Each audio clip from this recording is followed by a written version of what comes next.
Quake is by no means niche or obscure. It might not be as popular as its predecessor in Doom or even some of the other shooters that released around the same time, but it remains a name very well known by most people with even a passive familiarity of video games. Although the same might not be true for Quake's various mission packs and expansions, of which there are 4. 2 from 1997, 1 from 2016, and 1 from 2021. I know, that's quite the life cycle of a game that's nearly 30 years old at this point. Now, despite being a Quake fan, there was some stuff in these expansions that even I hadn't seen before, and when I figured I would make a video covering them, in my head I thought it would be just some extra missions and a side note in between me covering Quake 1 and Quake 2. I have never been so wrong in all my life.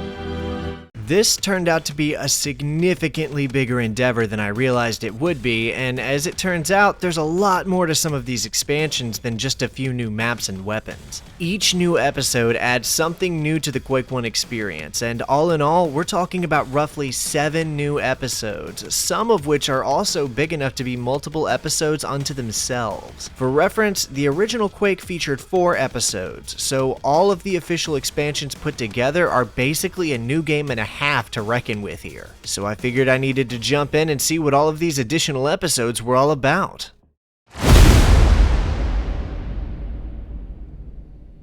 Downloadable content. It didn't used to mean what it means now, and wasn't even really a thing in the late 90s. The idea of microtransactions didn't exist, and when a game was released, it was done. That was it, no more game, time to start working on the sequel. Sounds novel, doesn't it? Nowadays they just promise you content later and ask for your credit card number. The only exception to this was via a thing called expansion packs, or in Quake's case, mission packs. There were very few of these ever released onto the consumer market, at least in an official capacity, and I'm not going to cover anything not considered official here, and even then they were almost never made by the original developers of the game they were claiming to expand. This is the case for Quake's mission packs, of which there are 2, not counting the later add-ons. We'll get to those. The original Quake saw 2 official mission packs released for it within its lifecycle, developed utilizing Quake's engine and assets. Although neither of these 2 expansions were developed by idSoftware, a studio who were unfortunately facing a fateful hemorrhaging that would result in both the loss of various core members and complete shift in how their games were being made. All right, either everybody has to be contributing like up to this level or they need to get pushed out was not that was not a great situation. Rather, separate, smaller devs were licensed out to handle the continuation of Quake's story, and continue it they did. Kind of. The first of these impactful expansions was called Scourge of Armagon, and was being handled by idSoftware. Unfortunately, they're not around anymore, but they were responsible for a handful of landmark video games such as Sin and Legacy of Kain Defiance. Scourge of Armagon was their first real project, however, and they were taking it very seriously. Initially beginning development under the working title The Rift, this new mission pack aimed to introduce the player to new environments and enemies the likes of which they had not yet seen in the original Quake episodes. It was also completed in just 6 short months, which is honestly pretty impressive in my opinion. On March 5th, 1997, Scourge of Armagon was released to the public, boasting 3 brand new episodes, 3 new weapons, 3 new power-ups, 3 new enemies to face, and a brand new never-before-seen boss to take down. Not to mention an impressive, albeit quite different from the original, new soundtrack to score the visceral brutality of this new adventure, composed by Ji-Hoon Hwang.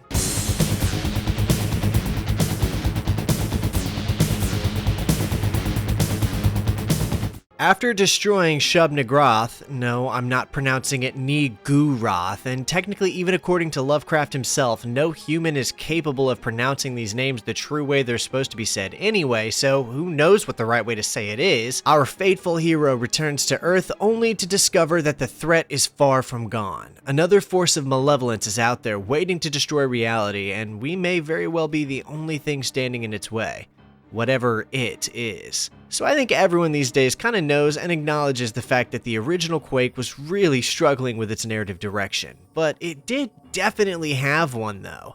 In fact, it had multiple, and that was kind of the problem. It was all over the place and incredibly vague as to where you were or what the hell you were doing at any given minute. Going based off the episode titles in the base game, one might assume that each of the different episodes was set in a different dimension from the last. You know, the Dimension of the Doomed, the Realm of Black Magic, and the Nether and Elder worlds. Well, it's not made very clear whether or not those are actual different dimensions, or if they're all just different parts of the same dimension. But after playing these additional expansions, I'm going to assume that there is a singular dark dimension with different facets and areas within it, and we'll go from there. Finding ourselves back on Earth, we wander through the Human Command headquarters. I like that they bothered to make an entire new hub section for this mission pack. It's actually even bigger than the first one was, and has this cool interactable door. Of course, the only real purpose of this hub is to select which difficulty you want before you select the episode you want to play. Same point as the original Quake hub, but I still like it, and I appreciate the chance to see a different section of this Earth-based military location. After selecting our difficulty, we head towards the first episode of this new story as we venture into the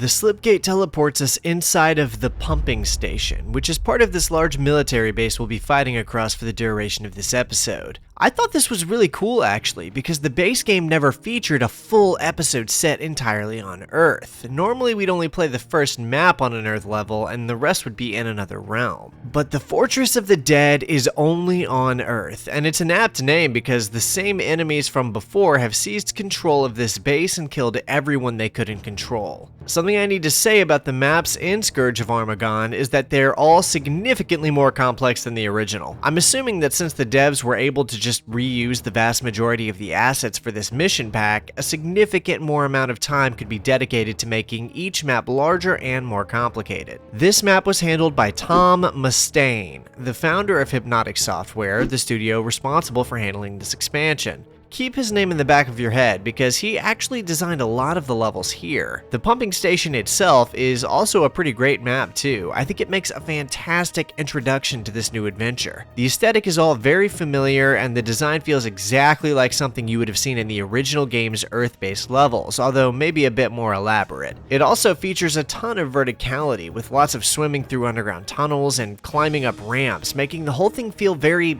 labyrinthian. Once we fight our way to the end of this level, we jump through a slipgate which takes us to the storage facility.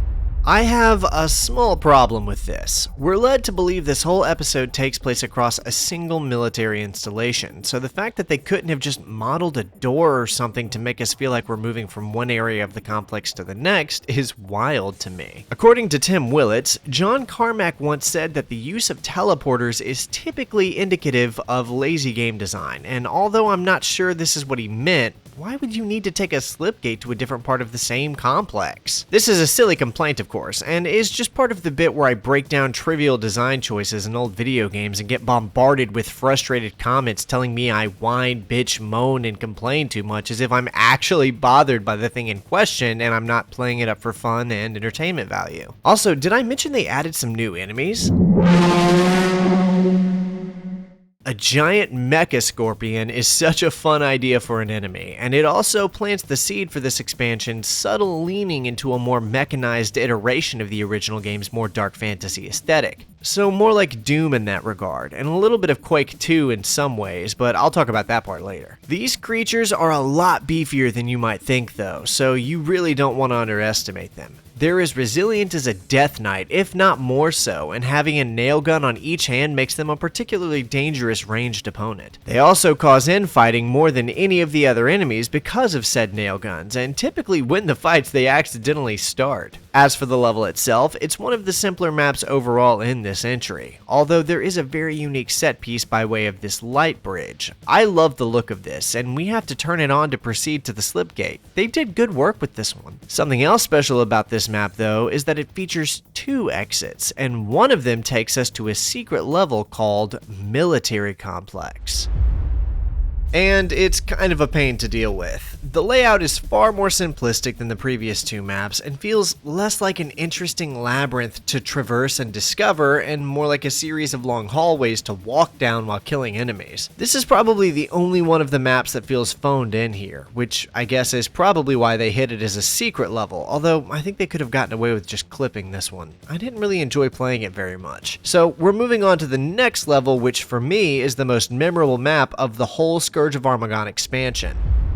This is the map where the devs were really trying to flex what they were capable of, featuring a winding and complicated layout that will demand the player's focus to learn, in addition to some surprisingly grounded animated elements like these gears and other kinds of spinning machinery. This is the first of several maps in the expansion developed by Richard Gray, who also referred to himself as Level Lord. He's now known for having hidden little Easter eggs and messages in his maps, including this one where you can find a hidden message that reads, "You're cheating hard if you make your way to the top of one of the hills." There's a few of these across both this game and just in his levels in general. Richard Gray, aka Level Lord, is mostly known for his work on Duke Nukem 3D, but he also worked on Blood and, most recently, Atomic Heart. The dynamic events across this map are kind of insane too, like it's no wonder this guy was so well known for his work. Look at this, exceptional and sensible layout for a mine shaft and its operation, falling boulders like something from an Indiana Jones film.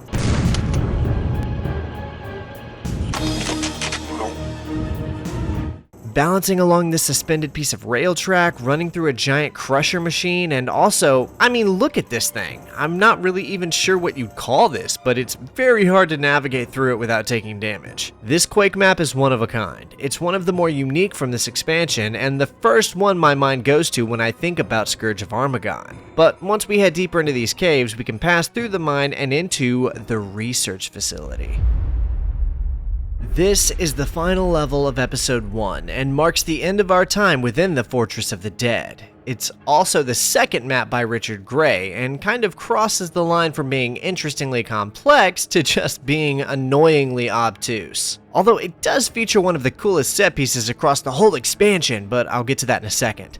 The research facility is a large multi-level building which makes the whole thing feel like a mostly vertical affair. There's a lot of going up and down ramps, stairs, and elevators, and I really started to wonder what exactly it is that they were studying here. Imagine my shock when I realized it was a way to travel dimensions, because that's what it always is. Doom 1, Doom 2, Quake, Doom 3, and so on. It's always an attempt to tear the veil of reality, probably for profit in some way, to be honest. And they did a good job of making it actually look like a big reality-ripping research facility. Like, what even is all of this? Did I mention we get a laser gun in this expansion?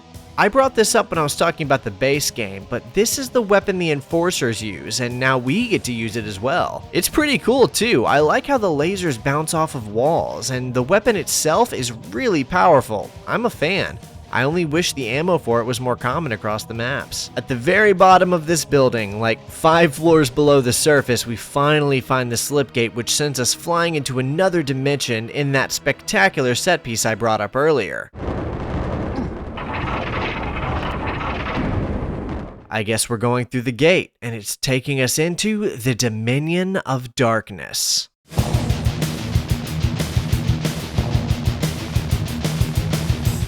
The end episode text revealed to us that we've returned to Quake's dark domain. Apparently, these monsters, under the orders of a mysterious new entity, have constructed a giant teleporter that has interfered with the slipgate frequencies on Earth, and they're slowly trickling through it to prep an invasion. So we have to find that teleporter and destroy it before the situation gets out of hand. The map you're seeing now is called Ancient Realms, the first level of Episode 2, and the first to put us back in the dark alternate dimension. They never really clarify what this other dimension is, but whatever, the vagueness around everything is actually part of this game's whole charm. This is another fantastic map too. I mean, this is arguably more of a proper castle layout than anything we saw in the base game, despite their clear attempts at achieving that. I haven't really been talking about the power-ups individually to this point, but I have to tell you about the Horn of Conjuring. It's a new power-up introduced only for this expansion, and when you collect it, an enemy NPC will spawn near you but be on your team. This means it will follow you around and attack your opponents, which is so cool. It could be anything from a fiend to a shambler, so you're going to want to play these out tactically for sure. Keen players will be able to fight their way through this castle and locate the secret exit, which takes you to the episode 2 hidden level called the Gremlin's Domain. This map feels very similar to the Ogre Citadel from episode 2 in the base game, and I don't just mean because they're using the same level theme here, but the general layout feels similar to that map too, although this feels quite a bit more complicated to navigate than that one did. If you're wondering what a gremlin is in the context of Quake, then I can't think of a more appropriate time to introduce another of this expansion's new enemy types than now.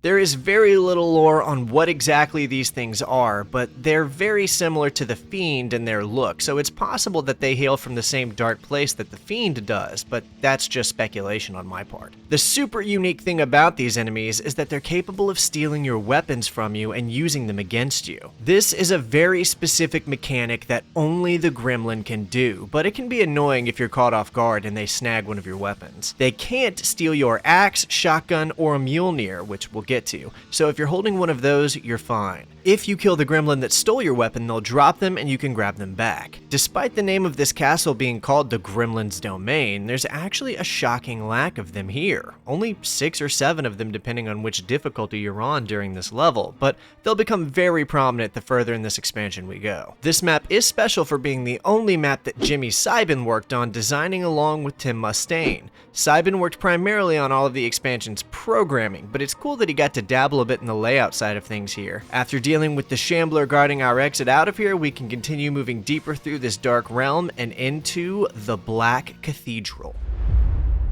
Another very interesting level with such an odd but amusing little feature of this clock. It starts at 7:50 on the dot, ticks in real time, and every hour a bell chimes in the building. This was such an extra mile to go, but it's very cool to have. This seemingly Catholic cathedral has been overrun by the corrupting forces of Quake as they have overtaken the building and begun altering its structure and filling it with monsters. I say Catholic because the designers brought over the depiction of Christ's crucifixion from the base game and placed it in the sanctuary, and since most Protestants are iconoclasts, I suspect it's likely Catholic. I guess it could be Eastern Orthodox too, but whatever you do, don't shoot that depiction because it will insta-kill you on the spot with a lightning bolt. These creatures have clearly overthrown this place to use it as a base of operations nearby where they've been constructing the teleporter that we need to find and destroy. The game really takes the gloves off with this level too, throwing a lot more enemies than normal at you and not holding back on the Vors or Shamblers. Near the end of the level, we can even see the corrupting influence of these monsters being here as the floor itself is falling apart into a pit of lava. A dangerous puzzle to navigate and a powerful reminder of what will happen to our own native dimension if we don't stop these monsters from coming through the slip gates. Having activated a switch, we gain access to a deep tunnel that the monsters have dug in the center of the building's entrance, which takes us to the game's next level, the Catacombs. A series of stone tunnels built underneath the cathedral, and they're a lot more elaborate than you might be thinking. At this point, the game has become comfortable with just stuffing maps full of enemies for you to deal with. This is another Richard Gray, aka Level Lord map, but it also featured some work from Matthew G. Hooper, who only worked on this map but would go on later to be an executive producer for Doom 3 Resurrection of Evil and design director for Rage. A lot of very talented, lesser-known people had their hands in the development of this mission pack, and it was so interesting to see how it served as a crux to launch people out into other projects. As for the map itself, it's not bad. It is probably one of the more frustrating ones to deal with navigating because so much of it looks very samey and it's all very dark. Like, visually, it's all very dark. This one actually reminded me of something we might have seen from American McGee. I feel like a lot of his maps looked like this. Bothering to code in an actual drawbridge is crazy too. This is also the map that introduces us to another new weapon in the form of Mjolnir. It's a hammer that fires lightning. Think of it kind of like a thunderbolt that acts more similarly to the BFG since it trails out and hits multiple targets at once. It's speculated that this weapon was added to pay homage to the original concept of Quake back when he was a powerful warrior that wielded a hammer that fired lightning bolts. And, well, there it is. The portal out of these catacombs is hidden in a coffin that we have to enter in order to be transported to the next level. Exiting the coffin, we're greeted by a darkened purple sky lit up with lightning as we find ourselves in the crypt. This map features a lot of massive rooms, which makes it feel very grand and gothic. Calling it a crypt is very apt too, because a lot of the rooms feature coffins and other things of what I would call a post-mortem nature. Also, there's this blood-soaked impaler room, which I'm guessing, going off the big hole in the ceiling, that they were dropping people down here to be brutally impaled. It's got a great design and makes for a fantastic penultimate level for the episode. I particularly like the way these coffins move and open up for zombies to rise from their grave. I haven't talked about the third and final new weapon you'll find in Scourge of Armagon yet because it's not very interesting in my opinion. It's called the Proximity Launcher, and it's just a grenade launcher that launches sticky proximity mines you can stick to walls or ceilings to lure enemies in and cause them to detonate. This kind of weapon doesn't resonate super well with my playstyle, so I didn't use it very often. It's kind of a short map though, you should be able to cut your way through this one relatively quickly compared to the next one.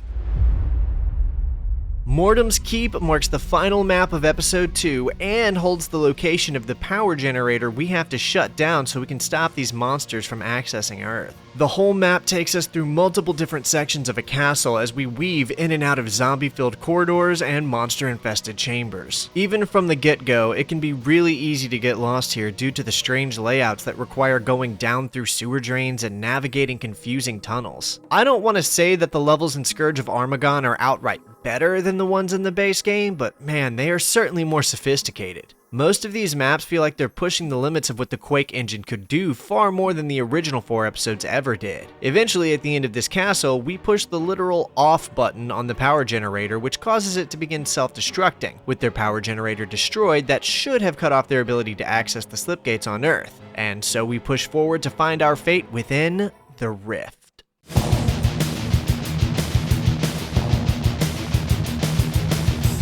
The end episode text tells us that the explosion from the generator being destroyed has thrown our character into some kind of lavender liquid void between dimensions. While lying still in this void, he begins to have visions of the dark presence who has been behind all of this as his mind is filled with knowledge of the creature, Armagon. In this vision, the two see each other as Armagon screams and our hero is sucked out of the void and cast back onto the shores of reality again, but in a time and place unknown to him, which is where level 1 of episode 3, Ter Torment, begins, and all I can say is that I can't believe they programmed in a functioning trolley system for this one level.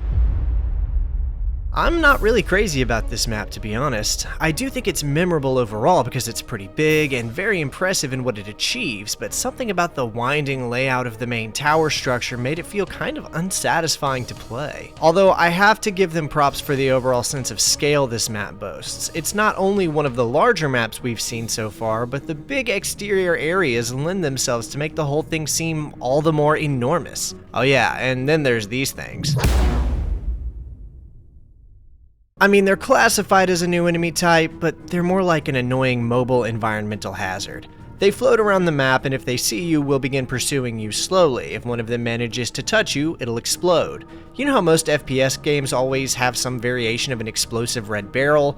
Well, this is just a fleshy, gross version of that, but that can chase you around until you kill it, which literally one nail from your nail gun will pop it like a balloon. This map also holds one of the most iconic set pieces found across the original Quake's various levels and expansions. I mean, look at this giant multi-Quake symbol thing. I personally think Quake 4's logo should have gone for this design in its logo instead of putting the gears on the base logo, but whatever. It's still a really cool asset that shows how the devs were going above and beyond to make this mission pack feel like something special. From here on out, however, all of the maps start to feel a lot grungier and more intense, as seen in this next level, Pandemonium.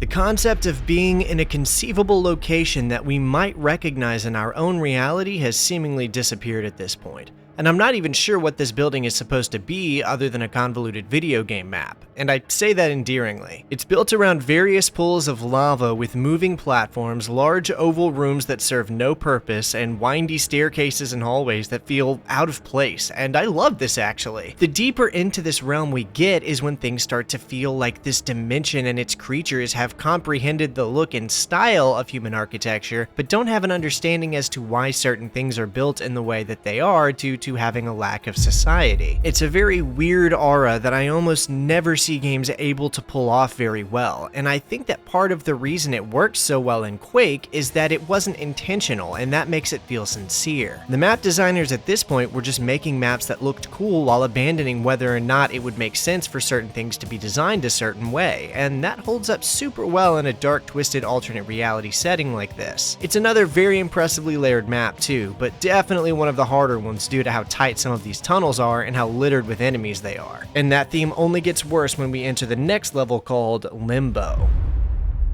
I really do not like this one actually. One of the key set pieces is this elevator, which is a neat addition I think, and the way the map loops around in on itself in multiple ways is really cool, but something about the overall flow of it feels kinda taxing to deal with. I played every map in this expansion twice just for this video and had played it prior a few years ago, and every time this ends up being one of my least favorite maps. Even the big sewer set piece just ends up feeling like a chore to fight through. To be fair though, even the worst of this expansion's maps are still fantastic overall. Those who are keen enough to look for and locate the secret exit in this map will be treated to what ends up being my second favorite map in this expansion, the Edge of Oblivion.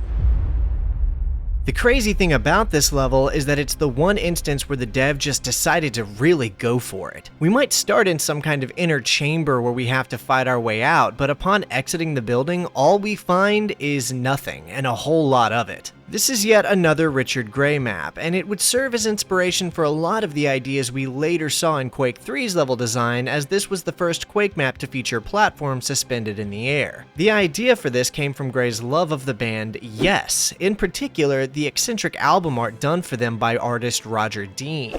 Gray wanted this map to feature a visible landscape below and an eccentric skybox more similar to the album arts he was inspired by, but technical limitations meant they opted for a pitch black nothingness all around. A happy accident I'm very grateful for, because I think this black void surrounding us is so much cooler than anything else they could have come up with. Gray also wanted to call this map Yes as an homage to the band, but the rest of the team weren't sold on this name, and the Edge of Oblivion title was the one they eventually settled on. Again, a fact I'm also happy about, because I feel like calling the map Yes would have felt strange and out of place around the other maps, and would have diminished the vibe they've got going on so far. Sorry, Level Lord, I got a lot of respect for you, but I gotta agree with the rest of the team on this one. This map was made to be a deathmatch level, and you can tell, which makes its usage in the campaign all the more unique and interesting. It's an incredible level, and one that epitomizes the very best of what Scourge of Armagon is. From dodging all of the heat-seeking projectiles fired by all of the Vors everywhere to the strange and unsettling winding feeling of the platforms we had to fight our way across, it's just great. Escaping from the Edge of Oblivion, however, takes us to the penultimate map of the expansion and the last traditional level, the Gauntlet, and it is exactly as the name suggests. This particular map is insane. It's comprised almost entirely out of corridors and is one of the darkest maps we've looked at so far. Like, for example, less than a minute after beginning the level, I found myself in a crusher trap, and upon freeing myself from the room, dropped into a knee-deep river of running blood. I've gotta be honest, I'm pretty sure this expansion has out-metaled the base game at this point. This is probably my single favorite map from Scourge of Armagon, actually. I just love how dark and horror-esque everything feels, and how claustrophobic the corridors are. Like, look at this small room with giant spinning drills soaked in blood and 2 crucified people hanging from the walls. Just after this, we wind up fighting our way over a different section of this blood aqueduct. This is the kind of edge I think we all need from an idSoftware shooter. Even if this mission pack wasn't technically made by id, Hypnotic sure retained the spirit of the game they were expanding, that's for sure. I could easily throw some old school deathcore music behind this level and it would just seem like it was meant to be there. See? Watch.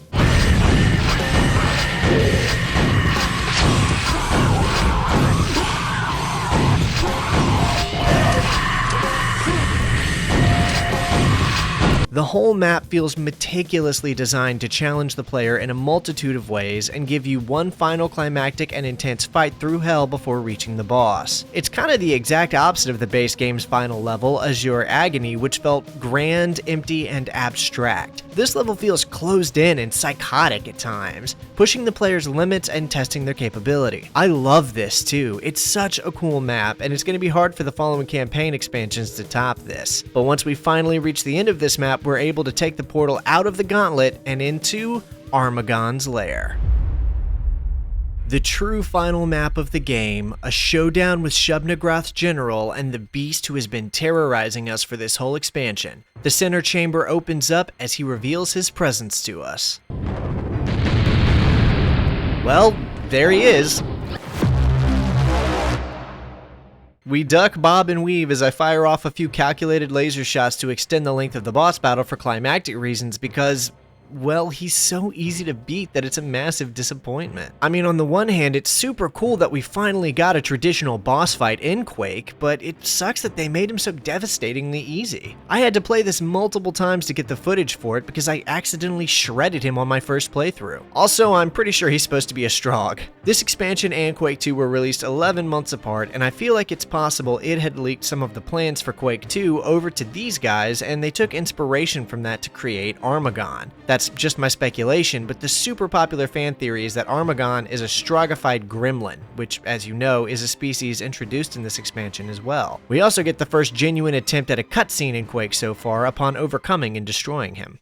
And that's Scourge of Armagon. In a lot of ways, it is actually somewhat superior to the base game, if I'm being honest. The layouts, the sophistication of the programming, the set pieces, so much of it seems to push the limits of what the Quake engine was thought to be capable of at the time. That being said, those improvements feel almost like they came at a cost. Although there's quite a bit more to marvel at here, there's also a distinct lack of sinister atmosphere that the original game had managed to capture. Everything from the increased intensity and density of the map design to the replacement of the atmospheric ambient music with a more synthetic sounding orchestral metal soundtrack, which isn't actually bad by any means, and it even lends itself to a kind of transition for what fans could expect from the upcoming Quake 2 score. Hell, some of these tracks sound like they could have come straight out of Quake 2 itself. Scourge also had quite a few glitches that made it difficult to complete for some people, since players could get soft locked by several things across a single playthrough. Of course, all of this has been fixed in the remaster, making it what I would call the definitive way to experience these missions. All in all, I like Scourge of Armagon a lot, and a few of these levels, like the Gauntlet, I like even more than anything we saw in the base game. But overall, there's a lot of things about the abstract nature of the original Quake that make it the kind of experience that simply cannot be recreated or supplemented. But this first mission pack makes for one hell of a fine addition to the core game. So, what about the second mission pack?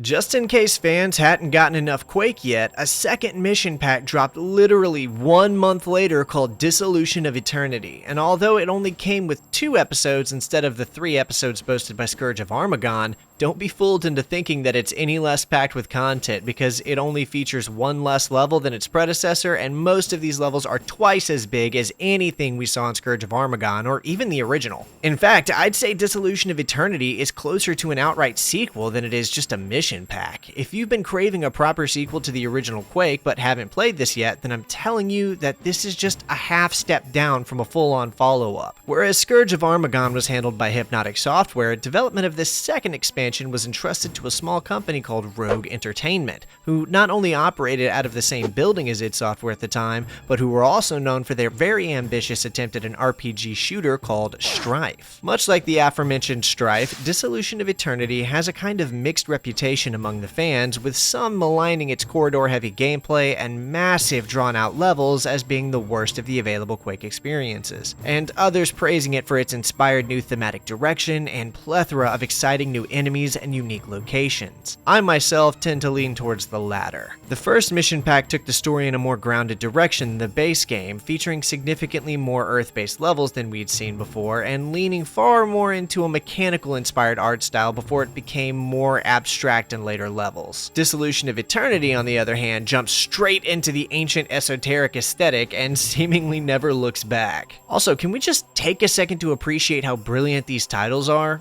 I don't know if it's just me, but I love a good title, and Dissolution of Eternity is such a sick title for an expansion pack. Like, that's the kind of title you used to be able to get from the Destiny series before it completely fell off. Pretty much every single title from Quake, be it an episode or expansion, could be used for a song or album title. They're all so good. The story setup is simple. Our hero destroyed Armagon and took the portal back to HQ, but sometime later, trouble began stirring once again in the Dark Dimension. The game's manual actually contains contained an introduction to the story, telling us that our character found the body of one of his fellow soldiers on the ground near a book bearing the symbol of Quake with a piece of paper torn from it. This image is actually straight from the manual itself, so I'll just read the whole thing to set the mood here. Let it be known that, in this moment, our master brought forth from the void of order and light a new existence of glorious darkness. His mighty hands fashioned this world of chaos, violence, and pain. Our past, our present, and our future are molded by the seeds that he has sown. Through his wisdom, he has given us ancient guardians to tend the chain of time. Their suffering is our link and lineage throughout all time and forever. In honored service, we come before him to pay our age-old debt. We whisper this humble prayer with the knowledge that he will hear our thanks for what he has brought to pass. O Master Quake, we kneel before the mark upon this day, this hour, and this moment to proclaim your dominion and celebrate the Day of Dissolution, Day 57-1215 AQ. Wait a second, he? I'm pretty sure he is a she, and I'm pretty sure she is dead.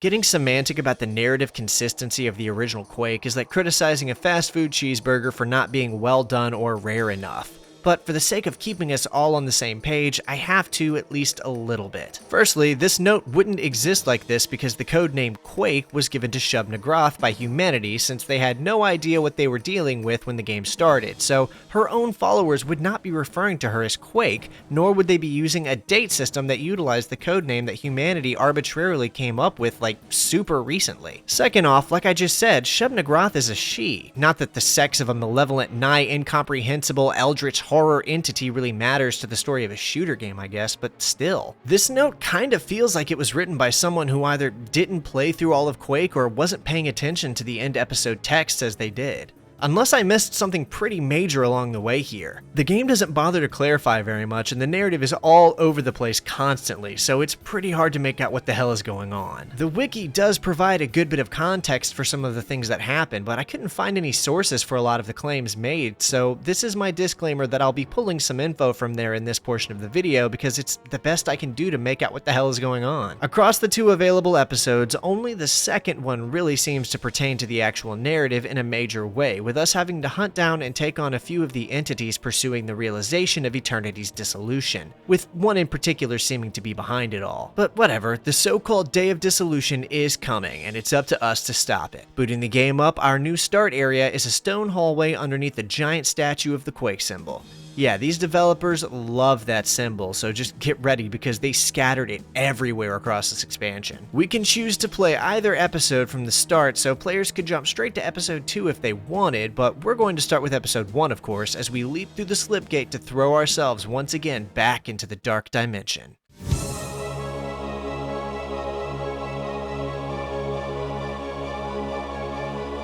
The slipgate drops us into a place called Deviant's Domain, in some kind of small structure where we're immediately assaulted by some knights. Just outside of this building is a massive structure on the other side of a moat for which the bridge seems to be retracted, so we're going to need to extend that bridge. See these spike traps? I don't think these are meant to kill you, although they certainly can. No, these are a warning to the player to prepare for what's coming, because man, these map designers love setting insane traps. Okay, we'll be doing a lot of wandering through underground passages and tunnels throughout these missions too, so I'm not even going to bother trying to explain the insane layouts we'll be encountering. Oh, and some ogres carry multi-grenade launchers now.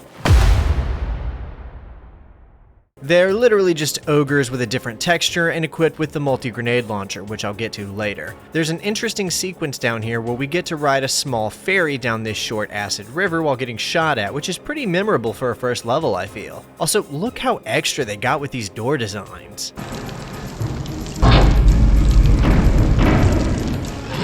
We do manage to extend the bridge from down here though and proceed deeper into Hell's Fortress into the next map called Dread Portal.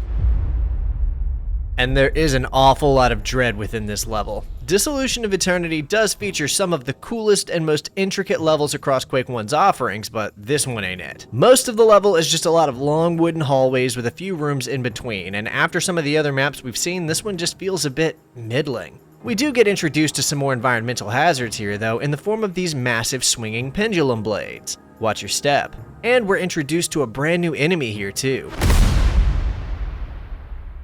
Yeah, some of the new enemy additions in this expansion are a bit silly, and the further into it we get, the further away we'll be getting from the Lovecraftian horror of the original Quake. We find a shambler guarding the exit before gunning it down and pressing forward into Judgment Call.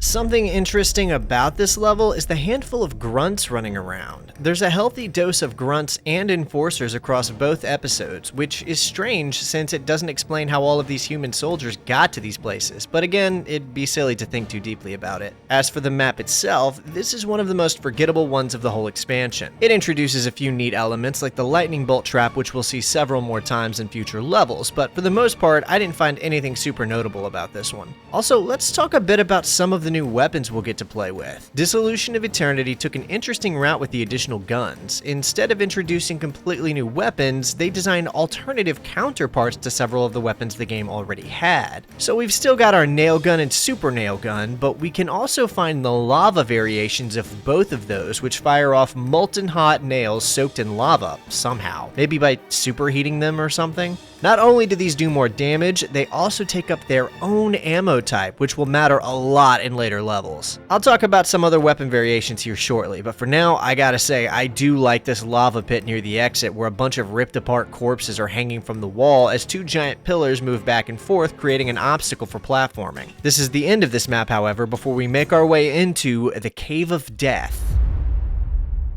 And we're headed underground. A lot of this is very samey and reliant on this one reused stone cave texture, which I don't really have a problem with, except for the fact that a lot of this first episode overall feels quite a bit more rushed than the second episode.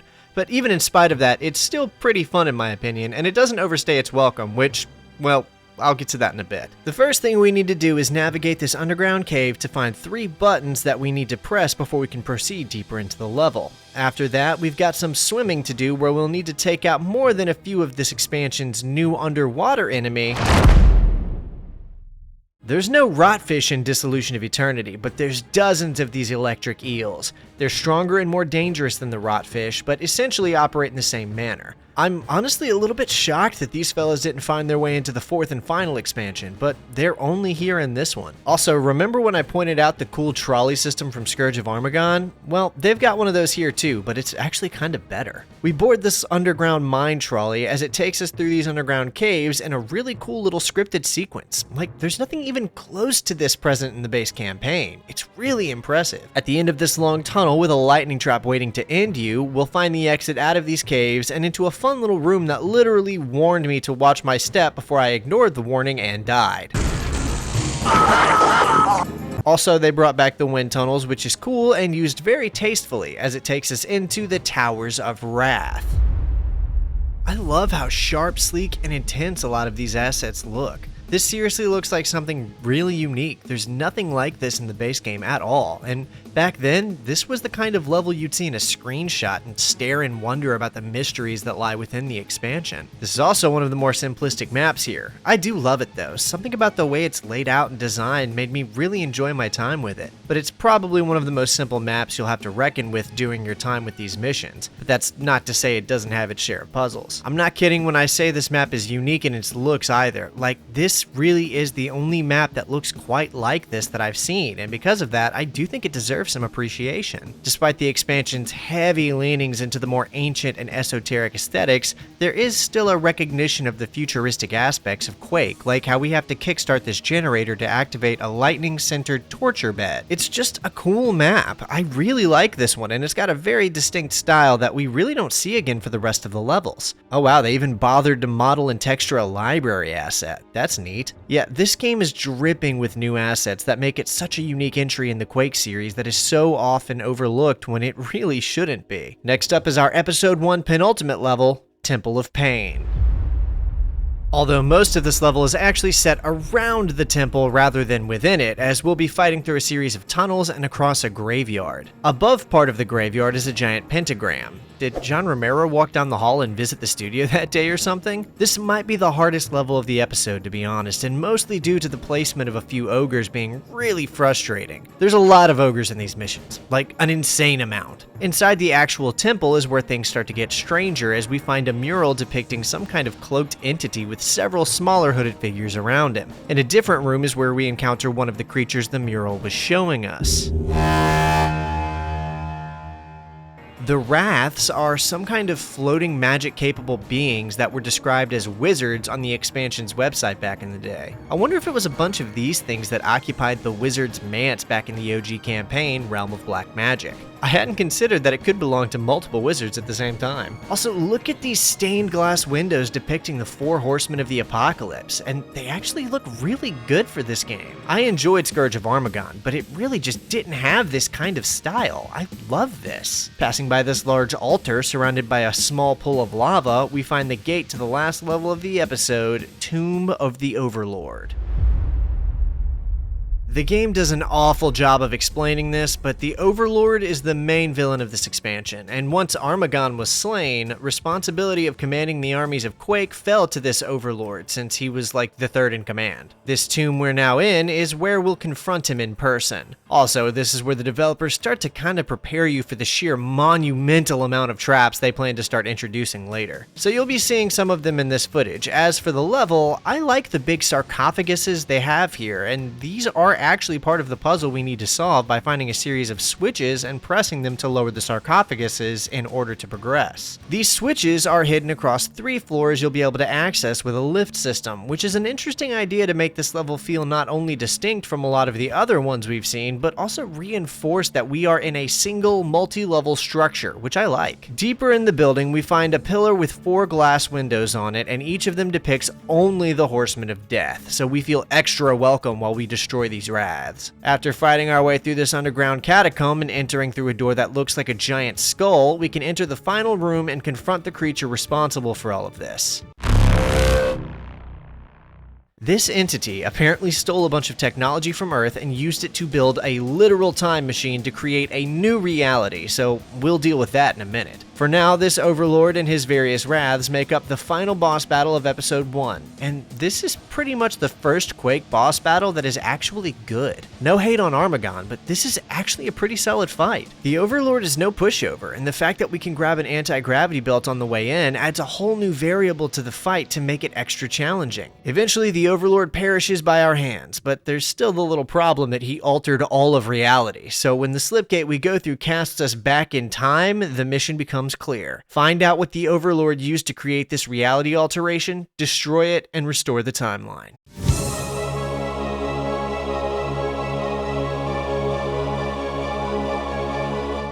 This is where Dissolution of Eternity really starts. If anything, the first episode is just a tutorial for this episode because almost all of the insanity this expansion is known for starts happening now, and this level exemplifies it all. First off, it's enormous. Most Quake maps only took me like 10 to 13 minutes to complete on average, whereas this one can easily take you over 20 if you've never played it before, and I hadn't before I did it for this video. I'd played Scourge of Armagon before, but not this one, so it was all new to me, and I was not ready for how colossal some of these maps are. The name Tempus Fugit actually translates to mean time flies, which is clearly referencing the fact that we're now in the past as we fight through this Greco-Roman architecture, which is one of a few new level themes we'll be seeing across this episode. They really went all out here because in addition to the Greco-Roman theme, later levels will introduce us both to an Egyptian and Mesoamerican theme as well. In a lot of ways, this expansion actually feels a lot more like the Quake John Romero had originally envisioned, since he had wanted the whole time travel plot to be implemented into the first game, and here it is now. Remember when it was planned to be called Time Quake? Not to mention that he later executed that idea in Daikatana as well. I made a joke about his being involved earlier, but I'm pretty sure he wasn't working at idSoftware anymore when this was being developed, but maybe they reached out or something? I'm not sure. Anyway, back to the level, it also introduces a new variation of the Night and Death Knight enemies that appear initially as statues, but will suddenly come to life and begin attacking you when you get too close. I gotta say that Quake gameplay works really well with the ancient Greco-Roman aesthetic. This was absolutely a good call, but I also think it was probably wise that they relegated it to just one mission. Lower in this structure, we'll find a gold key near a large mural of Neptune, the Roman god of the sea. At first I considered if it was Poseidon, but there's far more depictions of Neptune as having a lower merman half than of Poseidon, so I'm fairly certain that this is Neptune. Pushing just past Neptune's temple, we find another building boasting some very familiar symbols that shouldn't have existed this far in the past, showing us some of the evidence of the Overlord's tampering in the timeline. A temple to Quake. Within this building is the real reason we're here, to find and eliminate one of Quake's guardians, of which there are 3 across this episode. This is the Roman Guardian, simply referred to as Quake's Guardian in-game, and despite what it looks like, there really is only one of them. Each of the 3 Guardians can manifest multiple copies of themselves to fight you, but the copies are far weaker and can be destroyed with very little effort. The true Guardians themselves are very powerful and serve as mini-bosses in and of themselves, but once we eliminate the first Guardian, we jump through the portal to the next map. Elemental Fury 1, which is so cool to me because we haven't seen a 2-parter level in Quake yet. I mean, not one that carries a theme across between levels like this. Although the opening of Elemental Fury 1 is admittedly really frustrating, as you're stuck in an underground tunnel with constant earthquakes in certain sections, not to mention falling rocks that can crush you, and crush me they did at one point. In order to escape this underground mine, we have to locate a selection of buttons to open the gate out. The game tells us there's 4 switches, and I think you have to find and hit them within a certain time or they reset, so it's confusing the first time thinking you've hit a switch that resets itself and needs to be hit again. Also, the map names are there for a reason, as we are passing a series of elemental tests before we can proceed to the next Quake Guardian. The first underground mine section is a test of Earth, as rocks move and fall, threatening to crush us. Past that, though, to the next section, a portal takes us to the test of Air, where we must navigate a series of wind tunnels that take us around this floating facility of some kind, and hit the subsequent switch on the other side of each tunnel. This part isn't as hard, but if you fall into that portal down there, you'll be electrocuted, so don't overshoot your jump like I did once. With the test of Air complete, we move through the portal to the next map. Elemental Fury 2, and if you hadn't guessed already, we now face the test of water. Same deal as always, go through a series of 4 areas to find the switches in each one so you can progress, only this time the hub area between them is flooded with water, which is the whole challenge. Then the final challenge of fire is where things get interesting, because not only do we need to navigate a 2-floor building filled with enemies and lava pools, but some of those lava pools also contain a new enemy. If your first thought is that these things are just smaller Chthons from the end of Quake's first episode, then you're actually right, but the main differences here are that there's 4 of them guarding the switches we need to hit, and that we can kill them this time. My weapon of choice was the new alternative variation of the Thunderbolt that basically turns it into a BFG, but ammo for this is pretty prevalent across this episode, so I got to use it quite a bit thankfully. With the 4 Hephaestus creatures killed, we have overcome the Elemental Fury challenges and take a portal through time all the way back to ancient Egypt. This level is called the Curse of Osiris, which keeps very in line with the old gods theme of the Roman level too. The portal throws us out in front of a structure of caves we'll need to fight through before finding the entrance to Osiris's temple, within which the majority of the level takes place. The design here is that of a maze that the player must solve via exploration through a variety of passages, hallways, and no shortage of enemies and traps. This is honestly one of the more memorable maps, and at times it almost felt like playing one of the even older FPS games out there like Wolfenstein 3D or Blakestone because of the whole look of things. Although the so-called maze is relatively small and you'll figure it out pretty quickly overall, but that's not to say you'll complete it quickly. This is another longer level, or at least it has the potential to be if you try and get all of the treasure like I tried to. Once you reach the maze's exit is when things start to get intense. Massive rooms that are completely loaded with enemies, including a new one that we haven't seen yet.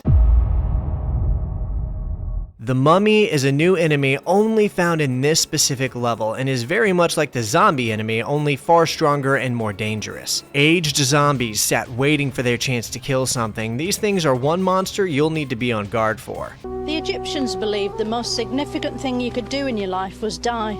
I can't overstate how impressive some of this level design is either. Like, there's even a whole boat incorporated into one of the levels at one point that you need to fight through. Like, these guys really made something here. There's some really cool map interactions, like shooting these points to move this snake statue, which allows you to solve a puzzle below. If you take the time to do everything here, this can wind up being one of the longest maps across the entirety of Quake and its expansions. At the end of this map, we'll be confronting the second of the 3 Guardians. Very much like Quake's Roman Guardian, the Egyptian Guardian can summon clone-like lookalikes to help him fight against us and is quite a formidable mini-boss to take down. We of course do manage to take him down, which allows us access to escape Osiris's temple and enter into the Wizard's Keep. This is back to the more familiar medieval castle architecture we'd become comfortable with in the first campaign, and this level isn't enormous like the last one, but it is a bit more confusing to navigate. The lighting is very dark, and a lot of the corridors look very similar to one another, so you'll need to focus on a handful of landmarks and where they are to keep track of where you are at any given moment. I don't have as much to say about this map as some of the others, so now's a great chance to talk about the rest of the new alternative weapons we've been given for this expansion. The multi-grenade launcher and the multi-rocket launcher. They're exactly what they sound like. One of them launches a grenade that splits and scatters into multiple smaller grenades, and the other is just a rocket launcher that fires multiple rockets at once. At some point, I started using it like a bona fide delete button for my playthrough to just get rid of certain enemies. The fact that these maps are so dense with monsters makes these alternative weapons, and more importantly, the fact that they use separate ammunition from the original weapons, a necessity here. I cannot imagine trying to play this expansion on Nightmare with only the original weapons. It'd be insane. At the end of this map, we have to face down and kill the Overlord again. But wait a second, didn't we already kill him, I hear you ask? Well, yes we did, and no, there's not actually more than one Overlord. Like, it's not an enemy type, but a single in-game character like Armagon, from what I can tell. We have to kill him again because we're in the past, so we haven't killed him yet because we killed him in the present before. But the Quake Ranger holds a grudge so insane for the forces of Quake that we're going to kill him again in the past and screw up the fabric of reality even further, since now we can't kill him the first time we killed him, because he's already dead now since we killed him here in the past the second time. What in the Tenet, written and directed by Christopher Nolan, is going on in this game's story at this point? Now we're in a level kind of fulfilling something intended for Quake since the early days of the original game's development. Like I brought up in my coverage of the base game, there was supposed to be a series of levels themed around an ancient Aztec aesthetic, and a texture pack was even put together by Adrian Carmack for a level called Maya, but it was never used in the base game. Well, it got used now in this level called Blood Sacrifice, which I can only describe as Indiana Jones meets Saw. Yeah, imagine that. Indiana Jones and the Dissolution of Eternity. Kinda works actually, and Bethesda owns the rights to both of these things right now. How about that? As for the Saw part, some of these traps feel like Jigsaw was sitting on the other side of the computer prepping these traps, because I mean, like, look.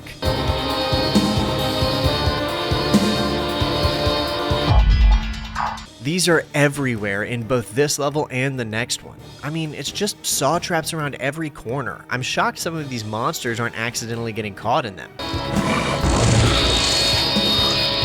Was that me or the saw?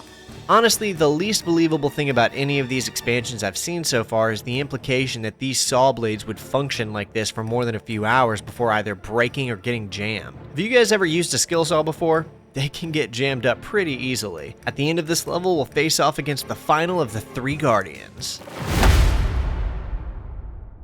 So one of the Guardians was in ancient Rome, then another was in ancient Egypt, and the final High Priest was in Mesoamerica. They all have the same abilities and are just thematically appropriate reskins of a single Guardian enemy, which is fine. I mean, they've already gone above and beyond for this expansion as it is. With Quake's High Priest destroyed, we move through the portal to the last real map of the game.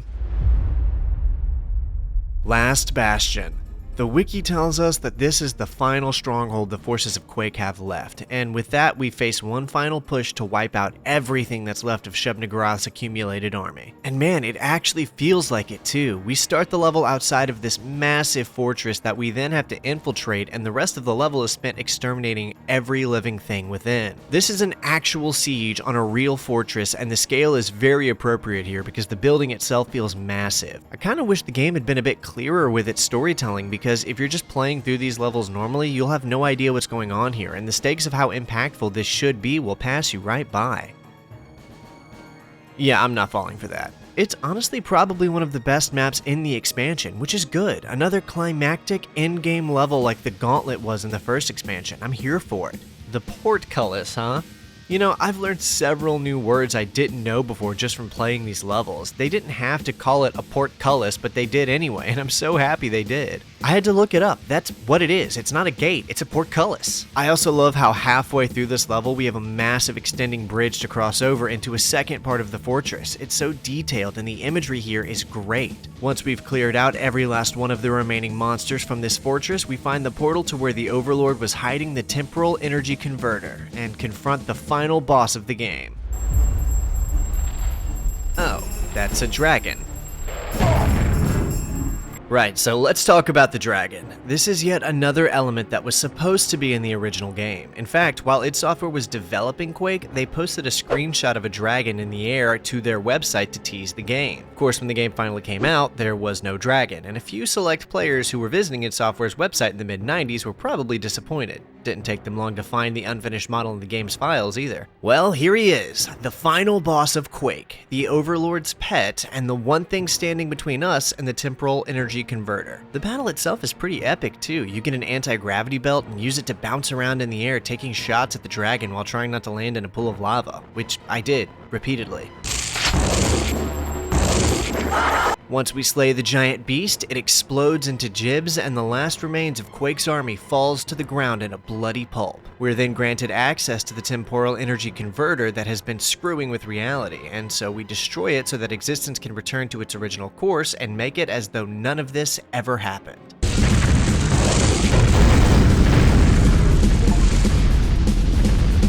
As the machine breaks apart and crumbles, our hero jumps through a time chamber pod and returns to his original time and his original reality, having halted the Overlord's plans for the Dissolution of Eternity.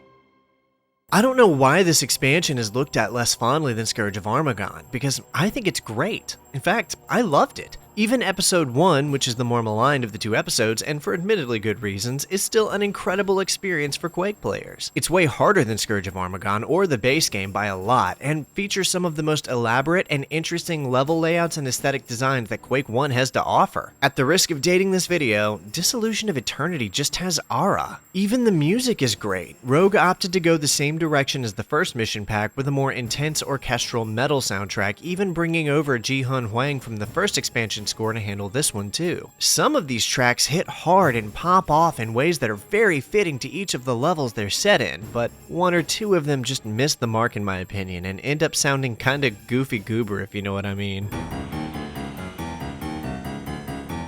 Dissolution of Eternity is, in a lot of ways, a realization of what Quake had always wanted to be, and makes for both a challenging and fitting end to the game's story by being an intense, over-the-top, exciting, but totally disjointed mess from start to finish. It just wanted to be a cool, fun, interesting set of missions that were unlike anything players had ever seen before, and that's exactly what it is. For nearly 20 years, that was it too. That was the end of Quake, as future installments would be set in a totally different universe from this one. And for a final send-off for a game about hopping through dark and unique dimensions and fighting bizarre, horror-esque fantasy monsters, I think Dissolution of Eternity did its job perfectly.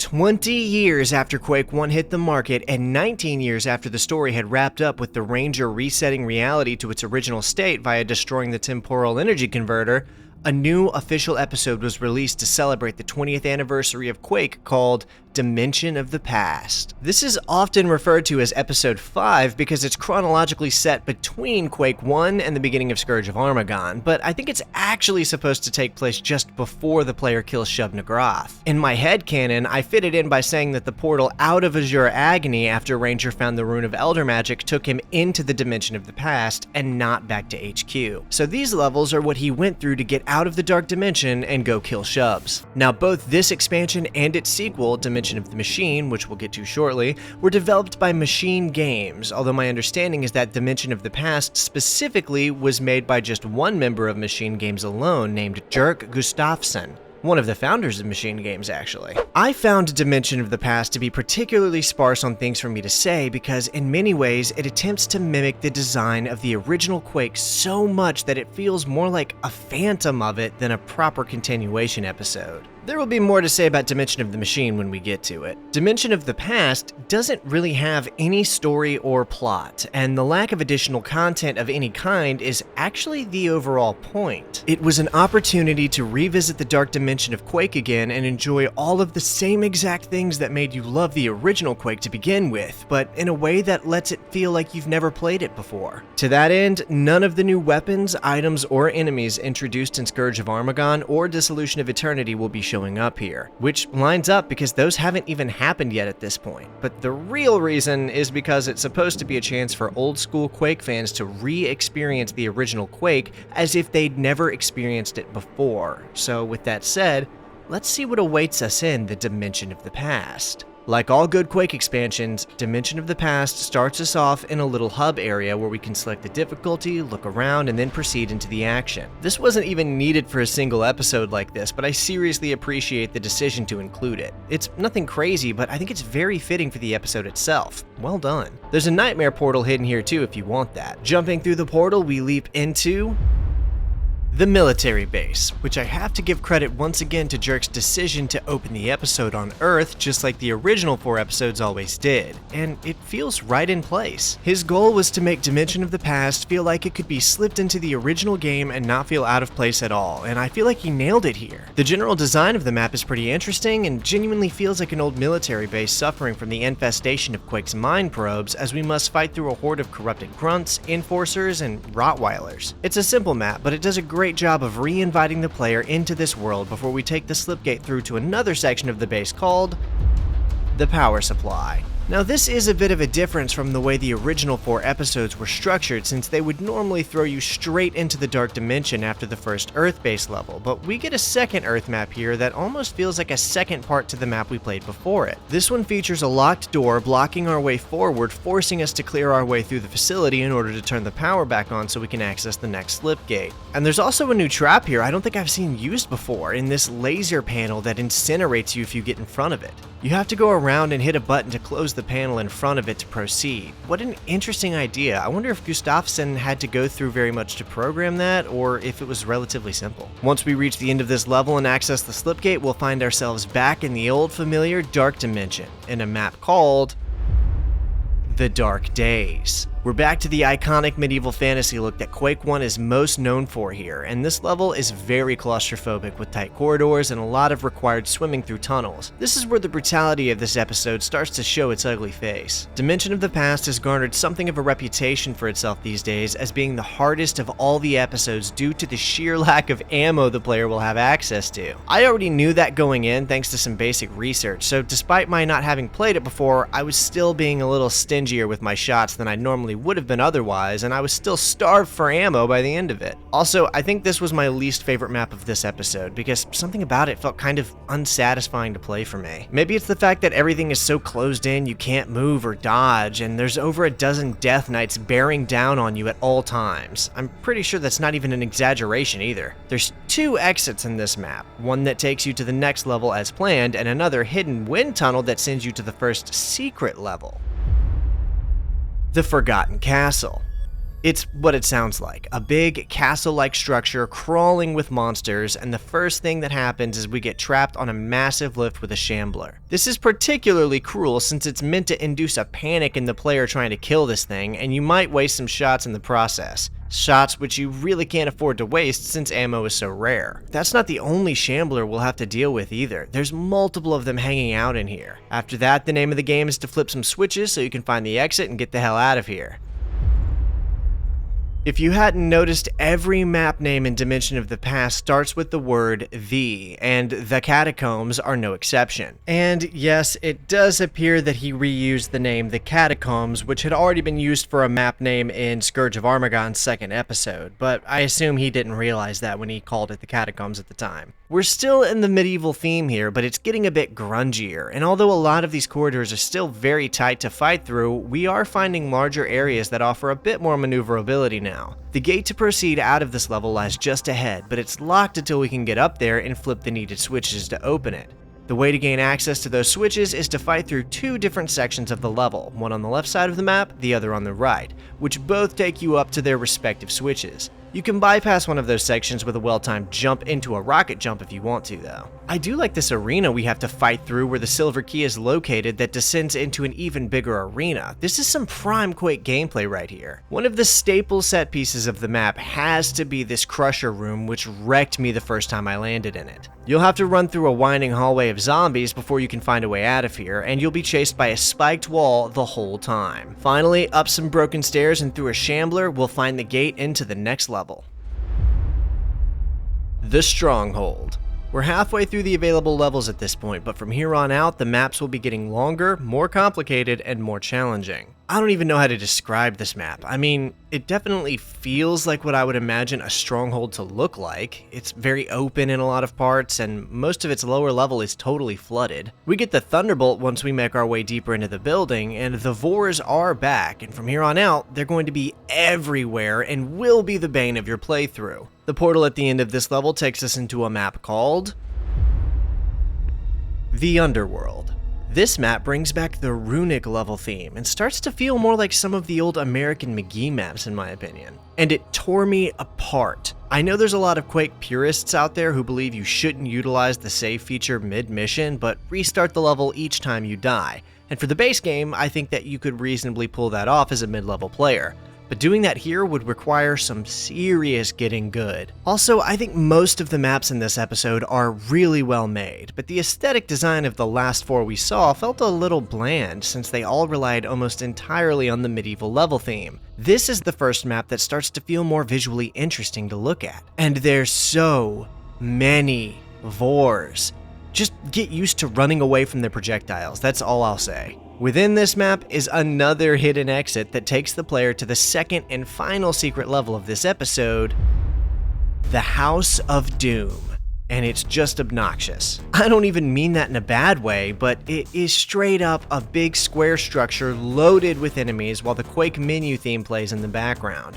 I think this is the only map I've seen so far that actually plays the main menu theme in the level itself, so that's pretty cool. It's maps like this that make me lament the total lack of narrative context within Quake because it's such a cool looking level.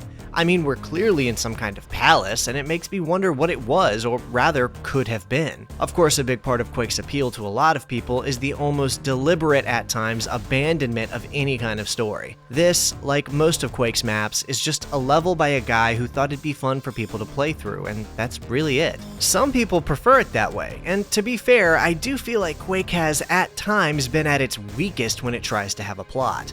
Oh, come on, this isn't even fair. How am I supposed to dodge their blasts? Anyway, the exit out of here takes us into the Otherworld, which is the penultimate map, and it knows it. This level is brutal. I mean, within a few seconds of starting, we end up falling down into another crusher room with no readily observable buttons to shoot in sight. They're very cleverly hidden on the sides of the hole you fall through, so you've got to be quick to get through that one. It's a very sinister and atmospheric map, and I think my favorite of the episode personally. Certainly the one I remember the most after finishing. Well, aside from the last map for different reasons. It's a very maze-heavy map too. There's a lot of enemies and not a lot of ammo, and just there's a Vor around every corner. Literally every time you make progress in the map, another one spawns here. Oh, and watch out for this crusher trap. The use of Reznor's track titled The Reaction feels really appropriate on this map too. It's one of the less frequently used tracks I feel like, but it adds a thick layer of tension to this level overall. Finally, once we fought our way through a very intense and chaotic penultimate map to a teleporter guarded by lots of fiends and shamblers, we reach the exit. Entering the teleporter from the other side, however, will take us to the start of the map and open the floor, which leads us to find the Dopefish lives indeed. Anyway, I've seen this ending level get some criticism since it's just a rehash of the Shubs boss fight from the end of Quake 1, but I've also seen it be praised for that exact reason as being a tastefully done homage. It's up to your lens to decide what you think of it, but regardless, it is definitely just a slightly altered version of the original in-game boss. I was so low on ammo by this point, it was almost laughable. There's no boss fight here or anything, just a bunch of the game's strongest enemies to deal with, and instead of old Shubs hanging out down there, the floor opens, sending us into an underground lair where we have to deal with the 2 final shamblers before jumping through the portal and completing the episode. That's Dimension of the Past. It's a quirky little passion project made by a fan of the game that managed to pull off having it made into an official expansion for the game he loves so much, and that's honestly really cool. It's a lot harder than anything else I'd played up to this point, but still very solid and a worthy addition to Quake's episodes. Dimension of the Past was made to celebrate Quake and to give the fans a chance to explore a new episode 20 years later. To remember what they loved so much about it, face new challenges, and spend some more time in that world. It's simple, chaotic, tastefully limited, well-designed, and fun. So, in essence, it's everything a good Quake episode ever needed to be.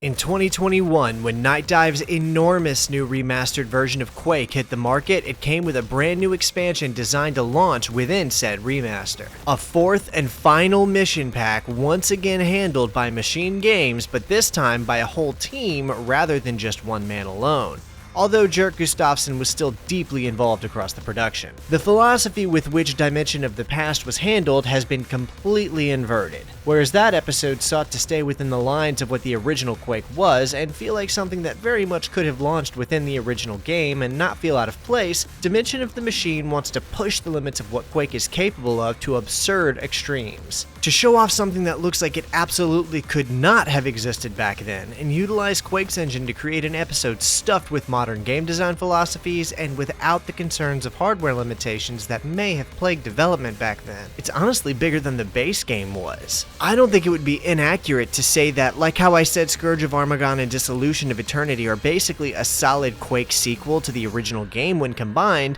Dimension of the Machine could basically be a third entry of Quake with regards to its size and scope. If only it had added new enemies and weapons, or hell, just brought over some of the best ones from the first two expansions, this would literally feel like a completely new game. This final expansion brings something unlike Quake has ever seen before in a climactic experience to conclude this saga. Instead of putting all of the maps in a single episode, this expansion splits them into a series of much smaller mini-episodes called Realms. Each realm contains 2 maps with one exception and is meticulously themed around what that realm is. Although make no mistake, the sheer size of some of these maps is equivalent to multiple of the base game's levels. This episode takes everything to 11 and even outdoes Dissolution of Eternity for which expansion has the biggest maps. The new expansion falls right in line with its predecessors by opening inside of a small hub where players can observe the tone of this new plot and select their difficulty. Nightmare isn't as well hidden this time around, but it's always fun that they obfuscate this one. After selecting our difficulty, we jump through into the new hub world, and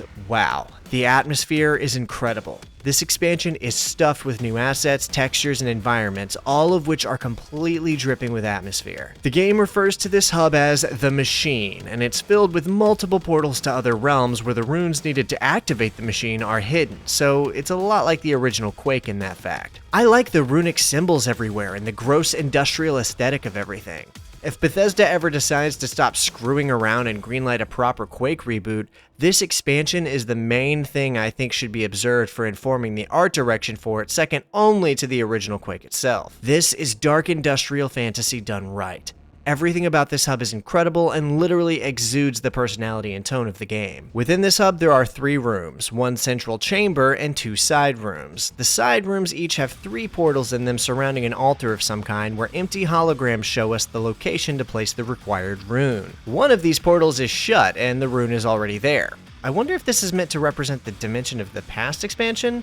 I'm not sure what this portal was or why we started with it already complete. If anyone knows, please drop a comment to inform me. You can do them in any order you want, but I'll be covering them by the order of their file name listings, which seems to be the best way in my opinion, starting with the Realm of the Machinists.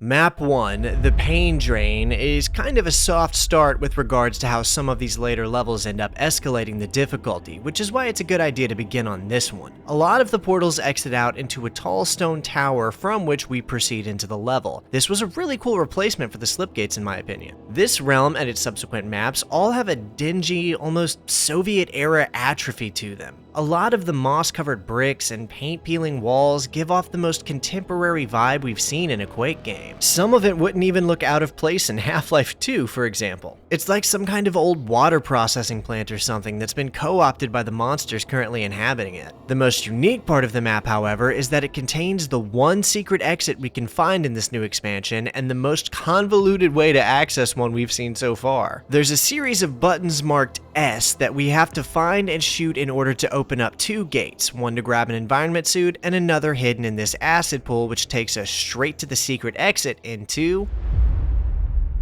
Sandy's room. I think the reason they called it Sandy's room is since it's the only map in the game that really resembles the original Quake maps by utilizing multiple of the original level themes, which was a staple of a lot of the Sandy Peterson maps in Quake 1, as he also utilized a lot of the different level themes. That's just my guess, however. It's another smaller map in comparison to some of the other ones, but no less impressive. Interesting landmark set pieces like this massive spike thing, walls of lava waterfalls, and even a small train cart. And of course, there's one more map left in this realm, and exiting Sandy's room takes us into the Wishing Well. This is a much tighter knit map than the last two in my opinion, and takes place across this kind of underground sewer style level. It might actually be the smallest level of this dimension too, but that's not to say it's not good. There's some platforming via this chain suspended lift system, and even this fan pushing up this box. These are the kinds of things we used to see in early 2000s games trying to show off their physics engines. And the gears built into these concrete walls for us to fight across in order to unveil the Rune of the Machinists. It's really great and an excellent start to the new offerings of this final expansion. At the end of every realm, we get a congratulatory text on screen to move the plot forward in traditional Quake fashion, and this one tells us of Chthon's return as we are sent back into the Machine. After awakening again in the Machine, we can move on into the next portal that takes us into the realm of the blacksmiths.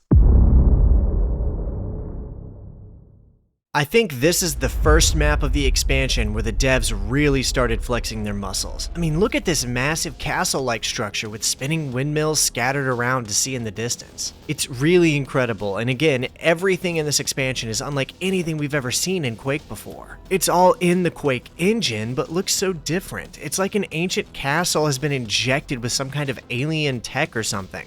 Pipes and new out-of-place machinery are littered around the ruins of this place as though it was once occupied by some kind of foreign force. This huge, almost out-of-place mechanical structure is sort of the centerpiece of the map, since we'll spend most of our time fighting to find the keys we need to access it. Once inside, the area takes us deeper into the realm as if descending into the mountain itself, where we wind up in the next level called Fading Embers.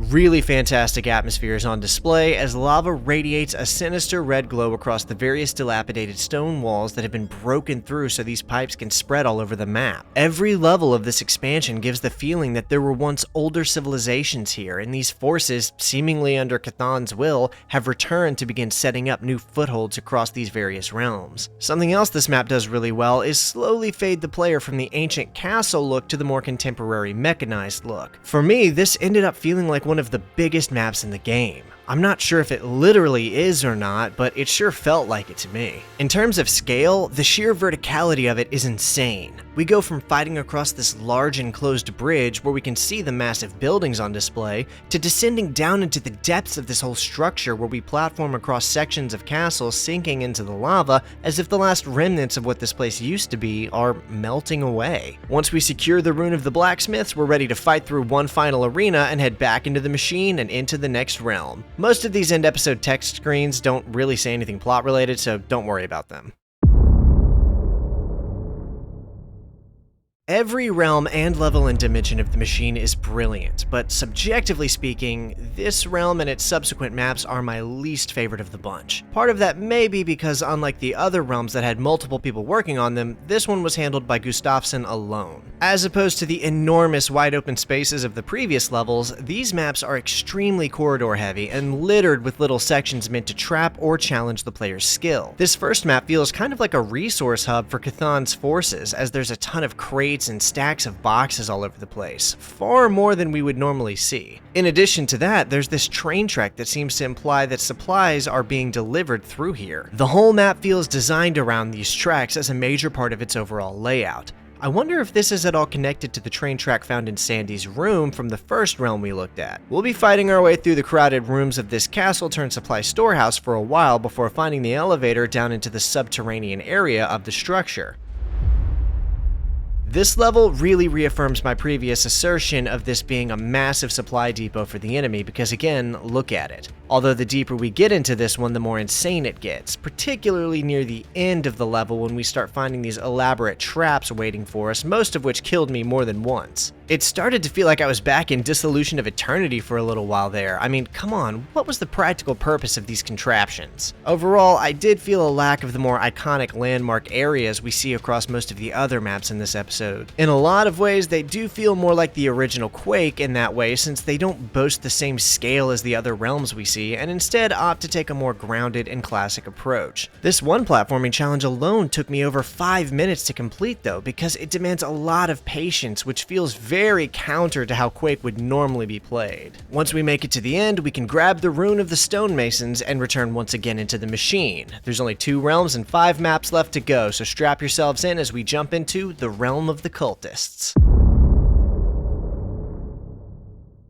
These next 2 realms are a bit shorter than the first 3, but for good reason, as they push the scale and awe factor to what I'm going to call an all-time high for Quake 1 standards. Within seconds of starting, we're shown this gargantuan cathedral in the distance as we immediately know it to be our destination. That structure is where we'll be for the entire realm, but there's a lot more to it than you might realize at a glance. Entering the main chamber, we face a series of knights that try taking us down while we navigate the various parts of the courtyard surrounding the main building's exterior. We'll see catacombs, a garden, and a few other really cool little features that all help to make this map feel incredibly distinct against most of the others. It isn't until destroying all of these Death Knights when the floor collapses under us that the true nature of this place begins to reveal itself. Somehow, it just keeps going further and further down. I mean, like the vast majority of movement is progressing through sections that seem to descend more and more. Even when you think surely you've reached the bottom, another passage or tunnel reminds you that you haven't. Eventually, when you really do reach the absolute bottom, you find a portal that takes you to the next level.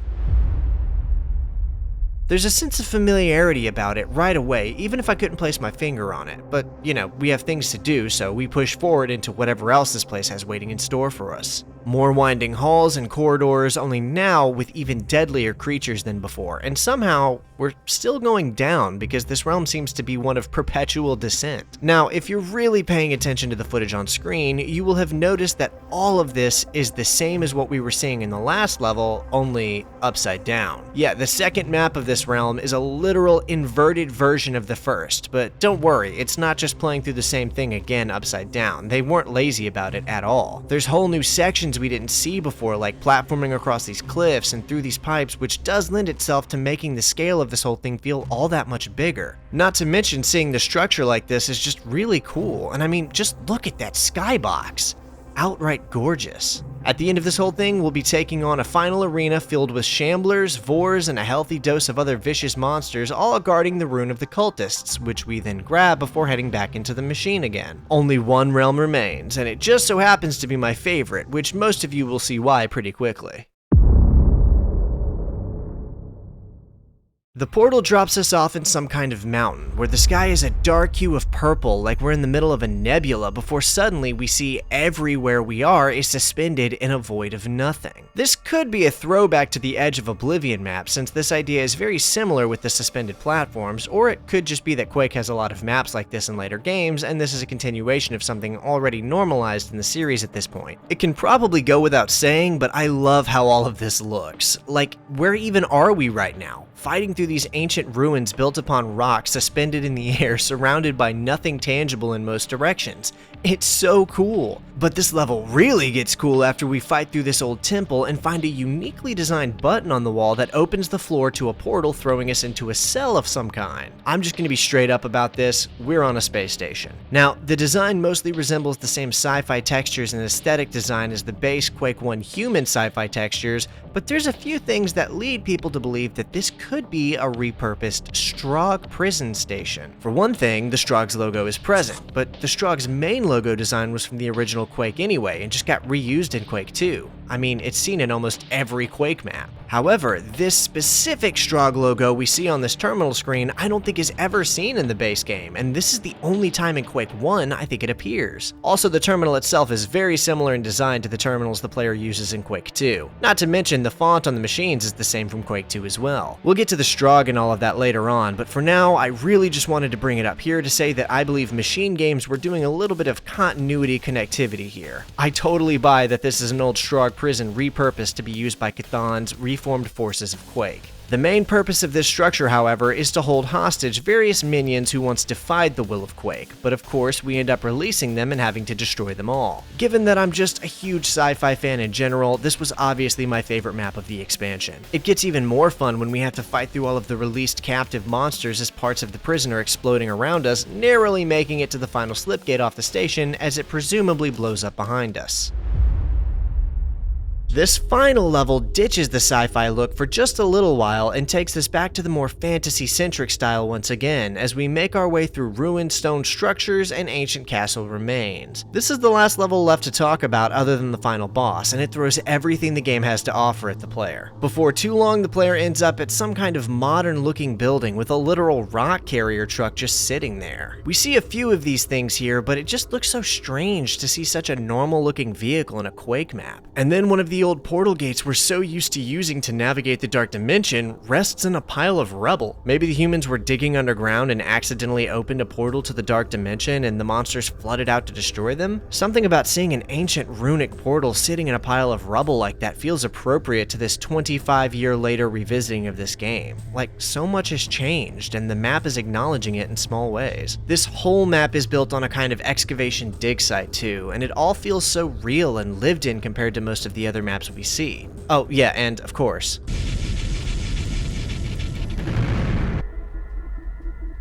eventually, we're led underground through a series of intense caves and catacombs decorated by the sinister Dark Dimension textures we're all so familiar with, as we get a better picture of what happened to the excavation team up there. Then we make one final push to find a series of switches to shoot so we can pass through a door and into the final area. A tall tower rests in the center of a spiraling room suspended above a black void of abyss, and the player has to navigate around a series of platforming challenges while fighting off a multitude of different enemies. It's not quite as intense or climactic as the last map of Dissolution of Eternity or even the last map of Scourge of Armagon, but I will say it's still really fun and makes a fantastic final map to wrap up this expansion. Grabbing the Rune of Astrologers and fighting to the final portal home, we're given one last end episode text to read before being sent back to the machine for one final challenge, a fated rematch with Chthon himself.